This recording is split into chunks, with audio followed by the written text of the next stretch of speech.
राधे राधे। आज आपको सुनाते हैं बृहस्पति देव की कथा। प्राचीन काल में एक ब्राह्मण था। वो बहुत निर्धन था। उसके कोई संतान नहीं थी। उसकी स्त्री बहुत मलिनता के साथ रहती। वो स्नान न करती, किसी देवता का पूजन न करती। इससे ब्राह्मण देवता बड़े दुखी थे। बेचारे बहुत कुछ कहते किंतु इसका कुछ परिणाम न निकलता। भगवान की कृपा से ब्राह्मण की स्त्री के कन्या रूपी रतन पैदा हुआ। कन्या बड़ी होने पर प्रातः स्नान करके विष्णु भगवान का जाप को बृहस्पति का व्रत करने लगी। अपने पूजन पाठ को समाप्त करके स्कूल जाती तो अपनी मुट्ठी में जौ भर के ले जाती और पाठशाला के मार्ग में डालती जाती। तब यह जौ सौंके हो जाते। लौटते समय उनको बीनकर घर को ले आती। एक दिन वो बालिका सूप में जौ सोने के जौ फटक कर साफ कर रही थी कि उसके पिता ने देख लिया और कहा, ये बेटी, सोने के जौ के लिए सोने का सूप होना चाहिए। दूसरे दिन बृहस्पतिवार था।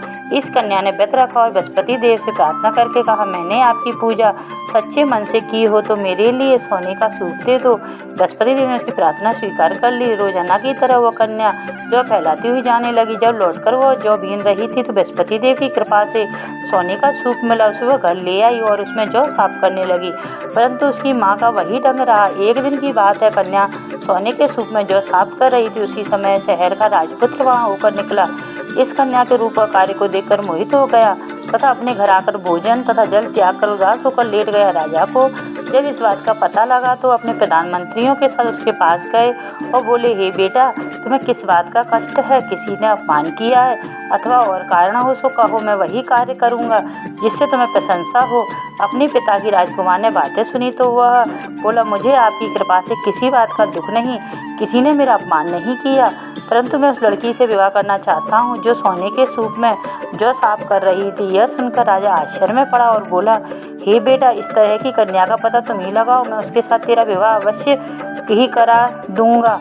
राजकुमार ने उस लड़की के घर का भी पता बतलाया। तब मंत्री उस लड़की के घर गए और ब्राह्मण देवता को सभी हाल बतलाया। ब्राह्मण देवता राजकुमार के साथ अपनी कन्या का विवाह करने के लिए तैयार हो गया तथा विधि विधान के अनुसार ब्राह्मण की कन्या का विवाह राजकुमार के साथ हो गया। कन्या के घर से जाते ही पहले की भांति उस ब्राह्मण देवता के घर में गरीबी का निवास हो गया। अब भोजन के लिए भी अन्न बड़ी मुश्किल से मिलता था। एक दिन दुखी होकर ब्राह्मण देवता अपनी पुत्री के पास गए। बेटी ने पिता की दुखी अवस्था को देखा और अपनी माँ का हाल पूछा। तब ब्राह्मण ने सभी हाल कहा।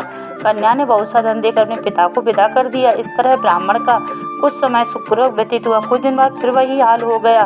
ब्राह्मण अपनी कन्या के यहाँ गया और सारा हाल कहा तो लड़की बोली, हे पिताजी, आप माताजी को यहाँ लिवा लाओ, मैं उसे विधि बता दूंगी जिससे गरीबी दूर हो जाए।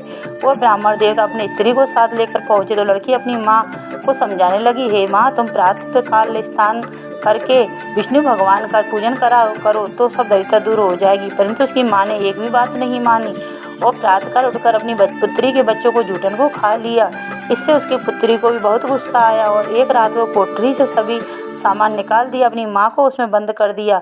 प्रातःकाल उसे निकाला तथा स्नान आदि करवाए, पाठ करवाए तो उसकी माँ की बुद्धि ठीक हो गई और फिर प्रत्येक बृहस्पतिवार को व्रत रखने लगी।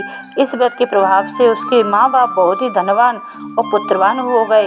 बृहस्पति जी के प्रभाव से इस लोक के सुख भोग कर अंत में स्वर्ग लोक को प्राप्त हुई। बोलो बृहस्पति भगवान की जय, बोलो विष्णु भगवान की जय, बोलो राधे।